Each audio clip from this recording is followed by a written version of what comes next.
Bonjour et bienvenue sur la chaîne YouTube de Bonfils Automobile. Aujourd'hui, notre invité est l'Audi A5 Avant. Alors avant de rentrer un petit peu dans le vif du sujet, je vous invite à revoir les autres vidéos de notre chaîne. On sait qu'il y en a certaines qui vous ont énormément plu. La semaine dernière, on présentait une Alpine. Je sais que vous avez été nombreux à réagir sur cette vidéo. N'hésitez pas. Je rappelle un petit peu la genèse de ce projet de faire des vidéos sur YouTube. Ici, la vidéo du mardi, c'est une vidéo de présentation où l'on répond à vos questions. Vous qui êtes potentiellement acheteur de ce type de produit, et bien finalement, on a répertorié l'ensemble des questions des consommateurs ou du moins des gens qui s'intéressent à ce type de produit. Et en fait, on essaie d'y répondre en parlant un petit peu d'ergonomie, de conduite, en parlant de design, en parlant de mécanique, etc. Donc, on va essayer d'y répondre sur ça. En attendant, on vous demande, si possible, de vous connecter du coup à la chaîne YouTube de Bonfils Automobile, de la liker, de partager, de commenter, d'actionner potentiellement la cloche pour être notifié dès lorsqu'une nouvelle vidéo sort. Et pourquoi pas de booster la vidéo pour améliorer l'algorithme de YouTube qui est donc avec nous actuellement assez sympa, mais bon, n'hésitez pas à booster, ça nous aide énormément. Donc si vous voulez bien, on va passer à la présentation de cette Audi A5 qui est une voiture qui nous plaît beaucoup chez Bonfils Automobile parce qu'on trouve que le design est réussi. Certes, elle n'a pas les chevaux qu'on aimerait puisqu'ils ont dû abandonner malheureusement le 3 litres V6 parce qu'on parle de diesel qu'ils avaient, qui avait fait du coup un réel succès et on en a énormément vendu. Aujourd'hui, malus oblige et surtout normes environnementales, politico-écologiques oblige. On a uniquement du 2 litres TDI, mais on va en parler de la mécanique après plus profondément. En attendant, ce que je disais, je t'invite à te décaler légèrement, à regarder un petit peu le design global de cette voiture qui pour moi est réussi, qui pour nous est réussi, puisqu'on a une voiture basse, on arrive à esquiver le SUV, une voiture haute obligatoirement avec beaucoup plus de ballons. On peut voir ici de la même génération ce Tiguan qui est de la même génération du coup que l'Audi. On arrive avec des voitures beaucoup plus hautes avec une inertie et un centre de gravité bien plus haut. Ici, on a une voiture basse qui du coup est profilée en version Avant qui a fait les succès de la marque Audi. Regardez cette coupe derrière qui est vraiment très sympa et surtout, on reprend un petit peu les ailes gonflées de l'Audi A6. On le voit bien ici sur le côté. Voilà. Donc je vais expliquer un petit peu pourquoi la 5, pourquoi Audi a sorti cette Audi A5. Tout simplement, l'Audi A4 B9 Phase 2 a été terminé. Donc on avait du coup fini cette génération. On avait bien sûr continué à progresser un petit peu. Mais en 2025, Audi décide d'abandonner l'ancienne plateforme et d'utiliser du coup une nouvelle plateforme qui s'appelle la PPC, qui du coup est la nouvelle génération d'Audi, c'est-à-dire qu'on a tourné une page, on a dit au revoir l'Audi A4, elle n'existe plus. On avait fait une vidéo sur ça en réel qui avait d'ailleurs vraiment fonctionné, qui avait été virale. Au revoir l'A4 après 30 ans de bons et loyaux services. Bonjour l'A5 Avant. Bien sûr que l'A5 existait, pas en version break, mais l'A5 existait et du coup ils ont fait un mix entre les deux, c'est-à-dire un design un peu plus évolué et en reprenant un petit peu la forme d'une Audi A4. Alors je vous le dis de suite, ce n'est pas tout à fait les mêmes dimensions, on va le voir après. Sachez que cette vidéo est sous-titrée, vous pouvez retrouver en fonction de ce que vous venez chercher, allez voir dans les sous-titres et vous trouverez du coup réponse à vos questions. Petite aparté, il faut savoir que ce break-là a été élu le break de l'année premium. Donc, c'est la voiture premium de l'année en 2025. Donc, c'est pas rien. Bravo à Audi d'avoir réussi ce challenge, sachant que c'est le groupe Largus qui avait donc fait ce petit challenge. Aussi, je me reprends, j'ai dit une petite bêtise tout à l'heure, j'ai dit que la voiture était sortie en 2025. C'est faux. La première a été immatriculée en juillet 2024. Voilà, tout simplement. Dernière petite chose que je voulais aussi vous dire, c'est que c'est probablement la dernière voiture thermique de cette gamme-là avant le tout électrique et donc l'Audi A5 Avant est peut-être la dernière de cette ère, donc on va aussi en profiter. Bien sûr qu'il y a une petite partie d'hybridation, PHEV, c'est important de le savoir sur ce modèle-là, mais ça reste considéré comme une voiture full thermique et ça c'est très agréable et c'est certainement, comme je le dis, profitez-en, regardez-la bien parce que c'est certainement la dernière de cette génération avant le tout électrique. Quelles sont les différentes motorisations qu'on retrouve sur l'Audi A5 Avant? Alors c'est très simple, on retrouve uniquement deux motorisations, c'est la 35 TDI excusez-moi, on retrouve 2 motorisations différentes en diesel et après on trouve de l'hybride. Nous aujourd'hui on s'intéresse au diesel. Il y a donc le 35 TDI qui est le 163 chevaux mais qui est uniquement en 2 roues motrices version traction avant. Puis nous avons du coup la 40 TDI qui est notre modèle qui se trouve ou en version traction avant ou en version quattro. Nous avons une version quattro ici. Qui plus est S-Line, mais bon ça c'est peu importe, c'est sur la finition. Donc pour dire qu'il existe ces différentes motorisations, je crois que le conseil que j'ai à donner pour ma part, c'est le quattro, c'est ce modèle-là, c'est le quattro 204 chevaux parce qu'il permet d'avoir une tenue de route extraordinaire et je crois que le système quattro n'a plus besoin aujourd'hui de faire ses preuves, il les a déjà fait dans le passé et c'est clair qu'il y a une performance extraordinaire. Je vous laisse une petite surprise en fin de vidéo, un petit bonus, restez bien jusqu'à la fin, je vais vous parler d'une petite anecdote sur le système quattro. Intéressons-nous à présent au design de cette Audi A5 Avant. Alors regardez, déjà on a cette calandre single frame qui est caractéristique et symbolique des Audi. On les reconnaît vraiment bien. On est passé un petit peu par toutes les formes, les nids d'abeilles, etc. Là, ici, on a une vraie calandre qui vraiment conserve l'ADN de ces Audi Avant. On a bien sûr cette face avant avec ces grosses ouïes. On rappelle un petit peu les dernières générations de Q5 où finalement on retrouve là aussi l'ADN d'Audi. Regardez, on va s'intéresser un petit peu à la signature lumineuse qui est assez sympa avec ces traits ici. Bien sûr, la technologie LED en termes d'éclairage et ces yeux-là, on appelle ça des yeux un petit peu en forme de longueur comme ça, qui sont en longueur pardon, et qui sont assez sympas. Moi j'aime beaucoup le design de l'avant de cette Audi A5. Alors bien sûr quelques arêtes sur le capot ici qui viennent finir d'habiller la face avant. Juste le petit logo ici qui n'est pas rétroéclairé mais qui est anthracite et on va en parler après, c'est typique de la finition S-Line. Et on retrouve ici sur le côté, alors là aussi c'est notre modèle qui veut ça puisque c'est un S-Line, on a les jantes 20 pouces en noir brillant avec des étriers rouges, on a les rétros noirs, les barres de toit longitudinales qui sont noir mat et on a tous les contours de vitre ainsi que les poignées de porte et les bas de caisse qui sont noirs brillants, donc ça donne un look vraiment sympa. Ça permet de démarquer un petit peu cette auto en S-Line par rapport à potentiellement la voiture du commercial qui va se déplacer. Là, on a vraiment une voiture mieux finie. Et puis derrière, on retrouve ce long bandeau caractéristique de ces Audi A5 qui est vraiment sympa avec du OLED. Regardez là, ça a changé, vous avez de la chance. Ça a changé au moment, ça fait vraiment une finition extraordinaire. Et regardez, c'est uniquement qu'une feuille. Si tu peux regarder sur le côté, on voit qu'en fait, ça n'a pas de profondeur. Alors, ça doit coûter bien cher et malheureusement, quand on doit changer, le bandeau central doit coûter vraiment très cher. On va s'intéresser aussi aux sorties d'échappement, puisqu'il y en a de vraies. Et pour le coup, ça sort. C'est pas juste pour faire beau, parce qu'ils avaient à un moment donné oublié un petit peu ça chez Audi, notamment avec les Q5. On a les 2 sorties d'échappement uniquement sur ce côté, avec le diffuseur arrière, toujours pareil, bien laqué, de couleur vraiment anthracite, qui est vraiment sympa. Ça donne un look vraiment fini à cette Audi A5. Et moi, j'aimerais qu'on s'intéresse aussi au niveau design à cette cassure derrière. On retrouve, comme je l'ai dit tout à l'heure, des ailes bien gonflées. Et en fait, on retrouve ici ce côté un peu coupé, très joli. Et on va voir, parce que ce n'est pas au détriment du volume, vous allez voir que le coffre est très généreux. Malgré que l'auto soit bien coupée, eh bien, on retrouve aussi un coffre suffisamment spacieux. Niveau dimension, parce que je n'ai pas tout dans la tête, je me permets de me faire aider un petit peu. Alors là, c'est intéressant, on a une longueur de 4,82 m. Elle fait 67 mm, 6 cm d'écart avec l'Audi A4. Donc là, il y a beaucoup de personnes qui se posent la question, est-ce que c'est beaucoup plus long qu'une A4? Alors oui, mais ce n'est pas non plus énorme. On parle donc de 6 cm de longueur supplémentaire. En termes de largeur, on est à 1,86 m.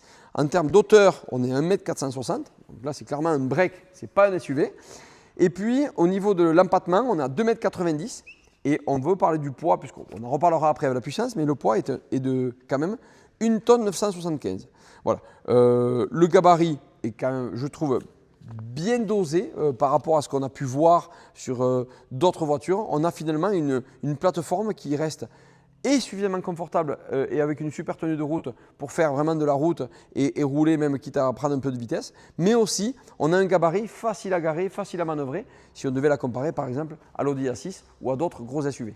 Niveau pneumatique de cette A5 B10, ah oui, c'est vrai, je ne vous ai pas dit son appellation commerciale. Vous avez tous connu l'Audi A4 B9, phase 1, phase 2. On est à présent passé sur l'A5 B10, voilà, petite information. Donc sur cette B10, en dimension de pneus, là, on est sur du 20 pouces puisque c'est la finition S-Line avec les grosses jantes noires laquées.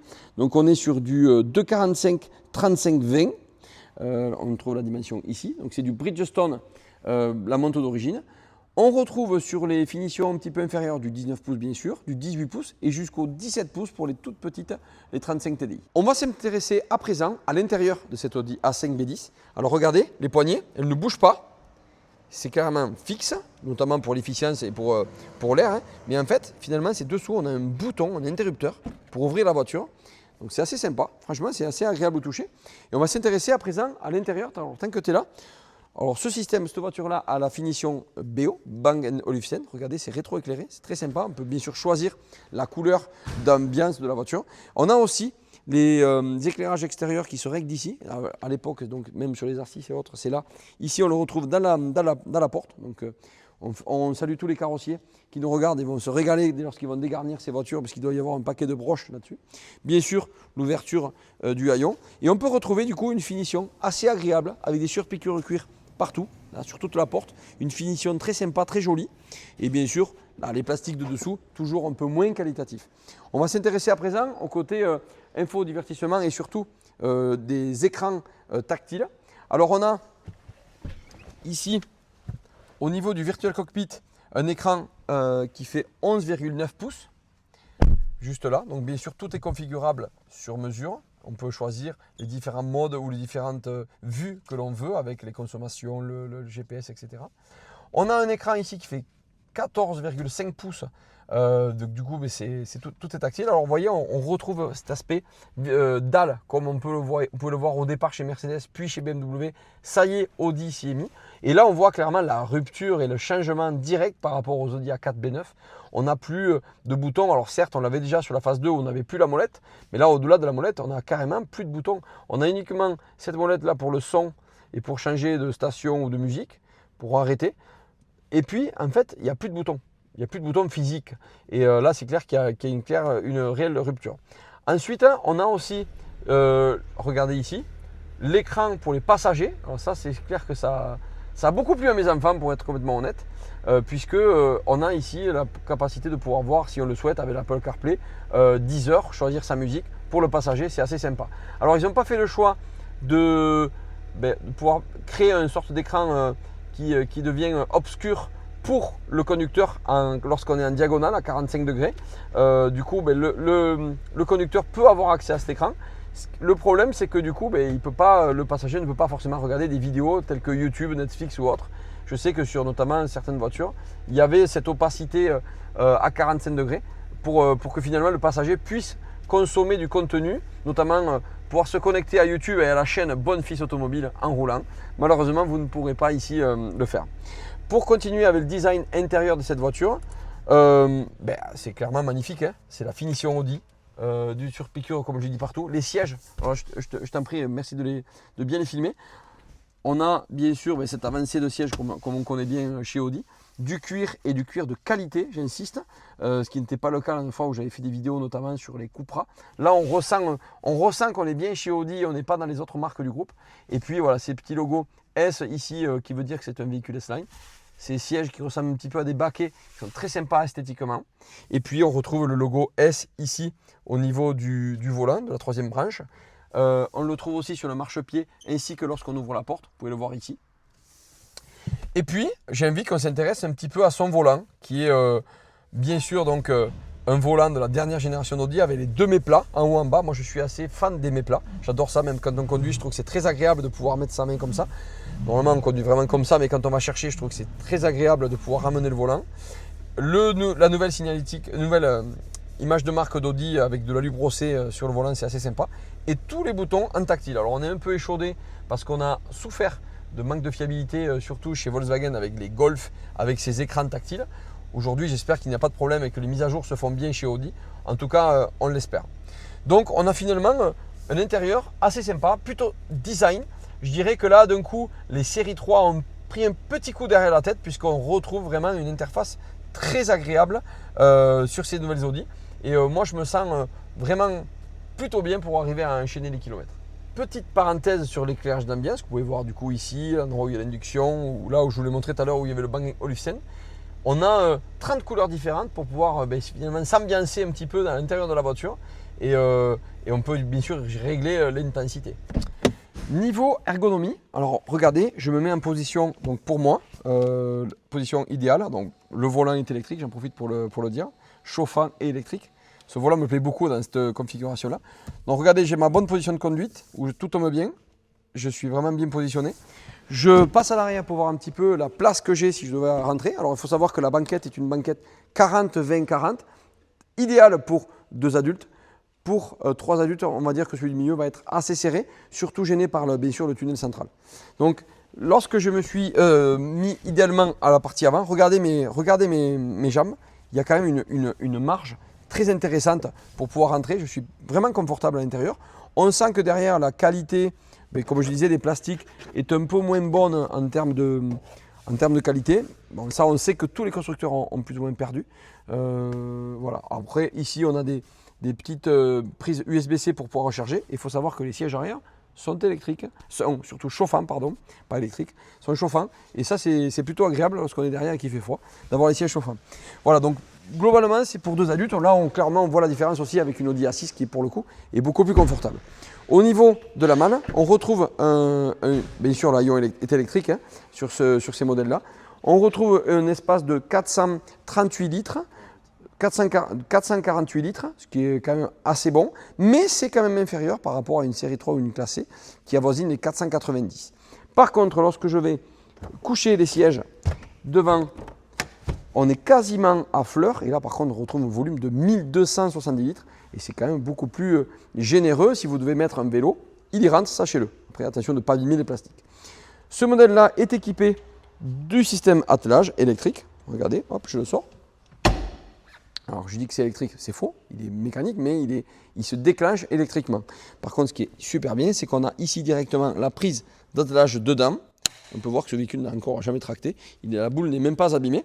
Pour le rentrer, c'est très simple, hop, on déverrouille et on verrouille, voilà, tout simplement. Donc, comme je l'ai dit, elle est quand même plutôt coupée pour le design. Et là où on pêche un petit peu par rapport à ses concurrentes, c'est qu'elle est un petit peu trop coupée et on perd un petit peu d'auteur. Donc en fait, quand on regarde, on a de la vraie hauteur jusque là. Donc en gros, on a droit à 35-40 cm, 35 cm de hauteur jusqu'à toute la longueur. Par contre, après, ça se gâte un peu à cause de ce petit coupé là. Le petit store est bien sûr électrique et descend en même temps que le rayon. Je parle store, mais c'est plutôt le cache-bagage. Voilà. Voilà pour ça. On peut à présent aller, si vous le souhaitez, essayer l'auto et voir un petit peu ce qu'elle donne en termes d'essais routiers. Et il me tarde d'essayer son moteur, voir si le 40 TDI se défend bien et est-ce qu'il ne va pas nous faire trop regretter malheureusement le 50 TDI notamment ou le 55 TDI. Entre parenthèses, pour la traction, on a parlé de l'attelage, on peut tracter jusqu'à 1,8 tonne si vous le souhaitez tracter avec cette voiture. C'est donc parti, on va tester cette voiture. Je démarre, ça fait du bruit, c'est agréable. C'est parti, on est parti en mode drive traditionnel, on ne se met pas en sport. On va choisir le drive select et on va se mettre en efficiency, voilà, et on va aller essayer ça pour voir ce que ça donne. Déjà, première impression, moi c'est le volant, j'adore, je vous l'ai dit, je l'ai déjà répété. Je trouve que ce double mets-plat, il est très agréable. Je vais le baisser un petit peu, avec l'électrique c'est top. J'enlève le line assist, moi ça, il y en a que ça plaît, notamment quand on fait l'autoroute, moi je ne l'aimais pas, ça m'énerve. J'aime pas cette conduite intrusive, les gens la voiture qui prend la main pour moi, j'aime pas ça. Donc c'est parti, on va aller tester tout ça et je vais vous décortiquer un petit peu tout ce que je peux vous dire sur cette Audi A5 Avant. Donc première chose que je peux vous dire, c'est que la nouvelle génération de châssis, je vous en ai parlé tout à l'heure, le PPC, ils ont essayé d'optimiser le centre de gravité. Bien sûr que c'est la guerre pour essayer de trouver plus de performance au niveau du châssis. Plus on a un centre de gravité bas, plus on aura de tenue de route et moins on aura de ballon, de roulis, d'inertie, comme vous voulez. En tout cas, chez Audi, ils ont bien bossé, alors notamment sur la partie direction. Dans cette A5, on a une direction qui est plus lourde. Et ça, c'est très agréable, ça veut dire qu'elle est plus précise et plus vive. Ce qui me manquait un petit peu sur l'autre génération, qu'on avait l'impression d'avoir un volant qui était tellement souple qu'on a l'impression d'avoir à faire un flamby ambulant, quoi. Donc là, pour le coup, on sent une direction un petit peu plus directive et c'est pas pour me déplaire.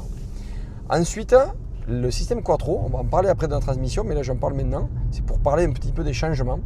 Ils ont réussi le système Quattro Ultra permet de mieux desservir le couple en fonction du train avant ou du train arrière. Et là pour le coup, il arrive spontanément à pouvoir apporter 70% du couple sur le train arrière. Donc une sorte de différentiel qui permet de pouvoir avoir une voiture moins souvireuse et moins pataude que vous pouvez trouver les Audi de génération d'avant. Niveau du confort, alors on est sur une petite route, il y a plein de... Alors chez nous, en Aveyron, on appelle ça les pétasses. Ils ont pétassé un petit peu la route un peu partout, ce qui peut rajouter normalement un peu d'inconfort. Alors, par rapport à... Je vais être complètement transparent, il n'y a pas d'énorme écart avec toutes les générations, toutes les voitures de cette génération que j'essaie. Je ne ressens pas plus ou moins de confort. On sent une voiture qui est confortable, on peut rouler. Peut-être un peu plus confortable qu'une BMW série 3, légèrement. Qui plus est, nous sommes montés en 20 pouces, donc plus on est monté en nombre de pouces, moins on a de flancs et donc moins on a d'amortisseurs, parce que le pneu est plus raide. Mais je ressens clairement une voiture, malgré tout, plutôt confortable. J'en profite, nous sommes à l'abord de notre test moteur, ici. On va pouvoir faire un 0 à 100, donc je m'arrête ici à la bite rouge, et donc on va pouvoir partir. Je vais me mettre en Drive Select dynamique, je vais faire passer la boîte en sport, voilà, c'est bon, j'y suis. Et donc il n'y a plus qu'à, et je vais monter mes rapports moi-même avec la boîte, avec cette boîte S-Tronic, et c'est moi qui vais donc monter les rapports avec les palettes au volant. Si vous êtes prêts, c'est parti.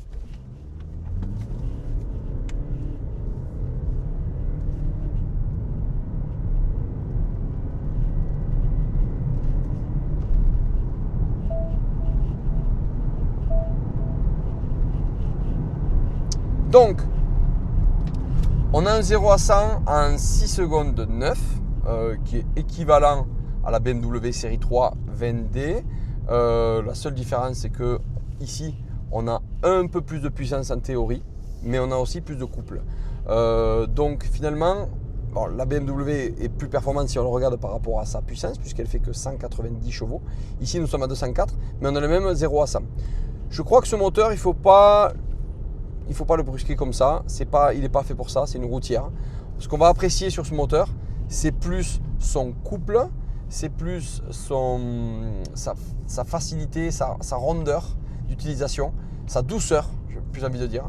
Le 320D est peut-être un peu plus rêche, un peu plus rude. Là, on a une voiture qui est très souple et ça, c'est très agréable. Elle a un couple de 400 Nm, plutôt agréable, couplé avec, vous savez, une batterie. C'est la batterie FLP, LFP. Donc sa batterie LFP qui va rajouter finalement un couple supplémentaire de 230 Nm, mais uniquement utilisé dans certaines circonstances. Donc on ne peut pas la considérer, on ne peut pas l'additionner au couple du moteur thermique. Oui, je confirme, la direction est bien directive, c'est très agréable. Je me reprends par rapport au couple. On a 400 Nm plus les 24 chevaux du moteur électrique qui vient aider. On appelle ça, donc c'est un moteur électrique. On pourrait l'appeler une micro-hybridation MHEV qui permet finalement d'avoir un petit soutien lorsque vous reprenez un petit peu vous reprenez sur le couple. Et bien le petit moteur électrique va aider. Alors ça ne va pas couper le moteur thermique, ça va finalement l'accompagner. Et elle va se recharger lorsque vous êtes en phase de freinage. On a une petite jauge, je ne sais pas si vous voyez ici là, qui se jauge en fonction quand on est sur les freinages. Ça va recharger cette petite batterie. J'insiste, elle ne se recharge pas à la prise, ça se recharge uniquement en roulant et elle va venir accompagner en ville ou dans certains moments le moteur thermique pour pouvoir l'aider. C'est ce qui va nous permettre de gagner entre 0,3 et 0,5 litres au 100, ce qui est beaucoup parce que ce sont des voitures déjà qui consomment peu. Donc ça va permettre d'améliorer encore peut-être de 10% la consommation et c'est pas rien, on le prend. Donc ce système MHEV, il rajoute certes un petit peu de poids, on a parlé de 1 tonne 975, mais il va accompagner l'efficience et notamment permettre de payer peu de malus sur ce type de mécanique-là. Et c'est là aussi appréciable parce qu'on a vite fait de passer les milliers d'euros. Donc on prend tout ce qui peut nous permettre de pouvoir faire baisser ce malus écologique et bien sûr le taux de CO2 de la voiture. Avant de parler des données concrètes WLTP et des consommations, j'ai envie de vous parler du Drive Select que vous connaissez très bien chez Audi. On a différentes configurations. La dynamique, on l'a essayé. On a une pédale bien plus agressive, on a une suspension bien plus agressive, une direction bien plus agressive. Après, on a le mode confort, qui pour le coup, lui, est très confort, très smooth, y compris la pédale et la boîte de vitesse. Le mode efficiency, là, on a tout en mode au plus économe, efficient. Et puis, on a le mode individuel. Là, il appelle balanced. À présent, parlons de consommation et d'efficience. Donc, on est bien en version WLTP. On a du coup une consommation moyenne de 5,1 litres au 100 WLTP. Alors, ça, c'est ce qu'ils annoncent, mais il faut compter à peu près 10% de plus que ça pour voir le réel, qu'on soit bien d'accord. On est en critère 2. Pour ceux qui s'intéressent un petit peu aux LFE et aux entrées en ville, on est en critère 2. En termes de CO2, on est à 133 grammes de CO2 par kilomètre, ce qui est plutôt intéressant pour payer peu de malus. Niveau réservoir, on a un réservoir qui fait 60 litres, on parlera de l'autonomie juste après. Et puis, bien sûr, le réservoir AdBlue qui fait 20 litres avec une autonomie d'environ entre 15 et 18 000 km d'autonomie avec l'AdBlue. Niveau conso, alors en ville, on va compter entre 7 et 8 litres au 100, compter 7,5. En version mixte, on va être à 5,5. Si vous faites mixte et un peu plus d'autoroute, 5,7. Voilà, donc ça veut dire qu'on a une efficience qui est plutôt intéressante. Comptez une moyenne de 5,5 litres au 100, comme je vous disais, sur la moyenne. Et ça, c'est plutôt bon. Quand on fait 30 000 km par an, c'est plutôt très appréciable, croyez-moi. Niveau conso, niveau autonomie, alors si vous suivez le WLTP, elle est portée à 1176 km, ce qui est pour moi un petit peu utopique, à moins de vraiment rouler très smooth et tout le temps. Moi, je vous parle de réalité, de conso au quotidien. Je vous ai parlé de 5,5 litres au 100. Ça porte du coup une autonomie entre 950 et 1050 km.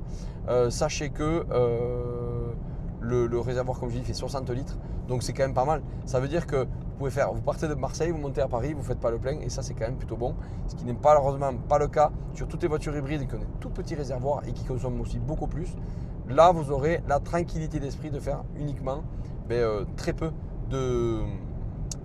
vous avez une autonomie très longue. Voilà ce que je voulais dire. Niveau moteur et fiabilité, le 40 TDI, il est produit depuis 2012. Il a fait ses preuves. Le bloc lui-même est très fiable. Il a montré quelques petits soucis de fiabilité par moment, avec notamment le début quand il y avait des soucis avec la dépollution. Je ne saurais pas vous dire sur cet A5 si c'est le cas parce que j'ai pas assez de recul, on n'en a pas assez à l'entretien. On espère qu'Audi a fait des modifs et normalement il n'y a plus de problème. Pour information, dans ce moteur, il y va 5,5 litres d'huile. C'est donc de l'huile qu'il faut mettre, c'est la 5W30 avec la norme 507. Respectez bien ça parce que ces voitures-là sont encore garanties. Donc n'hésitez pas à aller ou à la marque ou dans des garages indépendants qui respectent scrupuleusement les processus du constructeur, comme chez nous par exemple à l'atelier Bonnefils. Pour finir avec ça, voilà, comme je vous disais, ce premier bloc avait eu un souci de fiabilité, aussi, un autre parmi ce qui était au début, j'ai parlé de dépollution, il y avait des pompes à eau qui fuyaient. Là aussi, on espère qu'Audi a modifié son process et qu'aujourd'hui, on ne sera plus embêté sur ces A5. Un autre point où nous avons très peu de recul, c'est sur la batterie MHEV. Vous savez, la batterie qu'on appelle LFP. Là non plus, je n'ai pas de recul du tout à vous donner. Sachez que ces véhicules-là sont encore garantis constructeurs. Notre produit-là est garanti encore jusqu'en février ou mars 2027. Donc tout ce que les modèles récents, on sait que c'est garanti. Maintenant, même si votre véhicule a 3 ans et qu'il n'était garanti que 2 ans, sachez que pour ces jeunes composants, la plupart du temps, la marque joue le jeu sur des voitures aussi chères. On parle de voitures qui coûtaient quand même à la base plus de 70 000 euros. Mais Audi assume une partie de ses responsabilités. Et même si le véhicule n'est plus garanti constructeur, on arrive malgré tout à avoir, on va dire, ils arrivent à assumer comme il faut leurs responsabilités et à prendre en charge des petits soucis de fiabilité comme celui-là. Je vais parler à présent de coûts à l'entretien annuel. Alors là, je ne vais pas vous passer combien coûte la vidange, combien coûtent les freins, combien coûte le truc. C'est un peu complexe parce que, comme je vous dis, bon, la vidange, je le sais, ça coûte entre 3 et 500 euros si vous allez chez Audi. Si vous allez à l'atelier Bonnefils, ça vous coûtera quasiment moitié prix. Donc c'est quand même important de savoir ça. Néanmoins, sur les voitures qui sont encore garanties constructeur, même si nous, chez AD, nous savons conserver la garantie constructeur, comme je vous dis, sur des jeunes produits comme ça, quand même, notre conseil pendant la garantie, c'est quand même d'aller à la marque. Je ne devrais pas vous le dire, mais je suis complètement transparent avec vous. Si vous avez l'entretien pendant la garantie à la marque, c'est vrai que ça peut aider. Maintenant, je vais essayer de faire un raccourci à vous dire combien coûte cette auto pour quand vous faites 30 000 km par an. Parce que c'est souvent des voitures de rouleurs, c'est des diesels qui sont là pour rouler. Et c'est vrai que là, pour le coup, si vous faites 30 000 bornes, ce qui est beaucoup, il faudra compter entre 2 500 et 4 000 euros par an pour 30 000 km. Ça peut paraître beaucoup, mais regardez combien ça coûte aujourd'hui un entretien d'une voiture. C'est quand même très élevé sur des voitures aussi récentes. Donc je parle de pneumatiques, je parle comme je dis, de vidange, je parle de freinage, je parle de tout connement, hein, des essuie-glaces. Aujourd'hui, ça coûte quand même assez cher. Donc comptez entre 2,5 et 4 000 euros en fonction de la façon dont vous roulez. Vous consommez des plaquettes de frein et autres. Si vous faites de la montagne ou de l'autoroute tout le temps, ça va varier avec ça. Niveau tarif, cette auto-là valait quasiment 72 000 euros avec cette configuration. Ça fait quand même un budget assez élevé. Sachez qu'avec uniquement moins de 30 000 km, cette auto qui a 15 mois et demi, qui est donc une auto qui est encore très récente, qui est sous garantie constructeur encore jusqu'en février 2027, mi-février 2027, on a une décote déjà de 33%. Ça, ce qui est déjà intéressant parce qu'on a une voiture quasi neuve. Dedans, je vous le promets, elle sent le neuf, cette Audi A5. Donc une belle décote d'entrée de jeu pour pouvoir acquérir cette auto, d'avoir une voiture dernier cri, c'est la même qui sort aujourd'hui en neuf. On le sait, hein, quand c'est les nouveaux produits, on a beaucoup de mal à avoir des remises sur le neuf. Aujourd'hui, c'est compliqué d'avoir des remises. Les constructeurs tirent la langue et quand il s'agit de vendre des voitures encore thermiques, ils arrivent à les vendre assez facilement. Donc, assez peu de remises. Je pense que ce sera un petit peu différent sur certaines voitures électriques qui ont du mal à déstocker. Faut-il l'acheter maintenant ou attendre un peu? Moi, je vous dirais de l'acheter maintenant. Pourquoi? Parce qu'en fait, le fin du thermique approche. Aussi, cette configuration est quand même très sympa. Je ne sais pas si vous trouverez beaucoup de configurations faites comme ça en France, avec ces belles jantes en vin, avec les étriers rouges, la finition S-Line, avec l'attelage escamotable, etc. Moi, je pense que c'est le moment. Pourquoi? Parce que en fait, ces voitures-là, à mon sens, vont arrêter de baisser en côte dans peu de temps, parce qu'il n'y en aura tout simplement plus. Et on va se rapprocher que des PHEV, c'est-à-dire des vrais hybrides ou des électriques. Et donc moi, mon conseil, c'est de pouvoir, si vous voulez renouveler votre véhicule, n'hésitez pas à le faire maintenant. C'est clairement le moment. Ça tombe bien, nous avons une autre Audi A5, juste ici, à vente, blanche. Et juste là, j'aimerais vous montrer un petit peu la config pour la comparer avec ce gris magnétique. Ici, on a du blanc. Et la petite différence, c'est qu'ici, nous avons des jantes qui sont uniquement en 19 pouces. Voilà, c'est du 2,45-40-19. Et vous voyez du coup la config en blanc avec des contours de vitres noirs laqués, les poignées noires. Ici, nous n'avons pas les étriers rouges comme la finition S-Line d'à côté. On n'a pas les étriers rouges, mais on a quand même tout l'intérieur avec les sièges S, le volant S. Donc c'est bien, vous pouvez du coup comparer un petit peu si vous hésitez entre le blanc noir ou le gris magnétique. Mais je dois avouer que moi, la config avec les jantes vin et les étriers rouges, ça fait une réelle différence. Donc moi, c'est bon pour la blanche. D'ailleurs, moi, je propose qu'on pose la question en config à Clément, savoir qu'est-ce qu'il préfère entre la configuration blanche jante 19 ou le gris magnétique jante 20 et étrier rouge. De l'extérieur, comme ça, ce serait quoi ton choix? Je pense le blanc et le noir. Surtout les jantes en 20 quand même, ouais. C'est plutôt sympathique. Alors ce que tu dis, il faut des jantes 20 ici, quoi. Ouais, exactement. Ouais. C'est ça? Ouais. Après, on voit que devant, les Zoui, là, elles sont en couleur un petit peu donc gris argenté, légèrement. Ici, on est sur du noir laqué. Est-ce que c'est des configurations? C'est le mec au départ qui l'a configuré, qui a choisi ça d'après toi? Oui, ou c'est là, on doit retrouver un pack esthétique extérieur noir, je D'accord. pense, puisqu'on a rampe de pavillon, contour de fenêtre, Ouais. on a le bas de caisse également. Ouais. Peut-être à l'arrière, on doit avoir également le diffuseur. Donc, allons voir. Ça doit être du coup la config. Ouais, effectivement. Là-bas, on est aussi sur de l'argenté. En fait, on a le même. On est aussi sur du peint de l'autre côté, mais ici, on est sur du noir, alors que là-bas, on est sur du gris foncé. Merci en tout cas, Clément, de ton avis. Je termine pour savoir pour qui est faite cette Audi A5 à vente. Pour moi, c'est le rouleur. Quelqu'un qui veut rouler, qui fait 30 000 bornes par an. Il veut une voiture confortable. Il veut une voiture souple, une voiture qui puisse l'accompagner avec fiabilité. Je crois qu'il peut compter sur cette Audi A5. Quelqu'un qui veut la montagne, se faire plus plaisir, choisira plutôt une série 3 parce que plus dynamique, parce que plus tranchante. Celui qui veut par contre un niveau de finition intérieure inégalable, je crois que celui-ci va plutôt choisir une classe C. Donc en fait, il en faut pour tout le monde. Je crois que le compromis au niveau polyvalence, il est là. Sachant que, je vous l'ai dit, je vous gardais ce bonus, le système Quattro Plus non seulement permet de pouvoir mettre du couple sur le trait arrière jusqu'à 70%, mais aussi c'est une des Quattro de dernière génération qui se déverrouille. Effectivement, nous avons une 2 roues motrices, ce n'est pas du permanent. Rappelez-vous, le système Quattro était un 4 roues permanent, on avait toujours la motricité totale. Aujourd'hui, on a progressé sur le temps de réaction des capteurs pour pouvoir améliorer le temps de réaction sur la partie 4 roues motrices. Et pour le côté efficience, on a un système Quattro qui n'est pas toujours enclenché sur les 4 roues motrices et qui s'enclenche uniquement au besoin. Donc c'était la petite chose et le petit fun fact que je voulais vous donner sur ce système Quattro.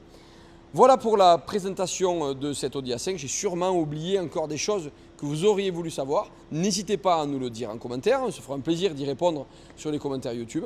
Si vous hésitez encore entre la série 3 ou l'Audi A5. Cet essai et présentation est terminé. J'espère que ça vous a plu. Si vous avez d'autres questions, comme je l'ai dit, n'hésitez pas à les poser en commentaire. Likez, partagez, commentez la chaîne Bonne Fils Automobile. On sera content de vous retrouver mardi prochain 18h pour un nouvel essai. En attendant, je vous dis à très bientôt et continuez à nous suivre sur l'ensemble des réseaux sociaux.